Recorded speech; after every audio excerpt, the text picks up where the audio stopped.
طبعا احنا صحيح جاي ناكل وجاي نضرب مثروده، بس ما نعرف الجاي يصير بالفقير وما نعرف الجاي يصير باليتامى. الزنقيل 24 ساعة صاعد الموانيكة وشابع بطنه. يا اخي شوفوا اليتامى وشوفوا الفقراء الجاي يصير بالناس.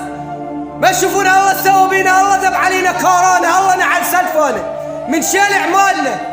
انا الحمد لله والشكر، ما احمد لكم نفسي، ما احمد لكم نفسي. انا عندي اساعد الناس، ما عندي ما اساعد الناس. اوكي يا بعد قلبي، وانا اقول شكو واحد يساعد الفقير اسال من الله يحفظه ان شاء الله ويعطيه الصحه والقوه. زين وشكو واحد ما يساعد الفقير الله ينكبه بعمره. وتحياتي لكم.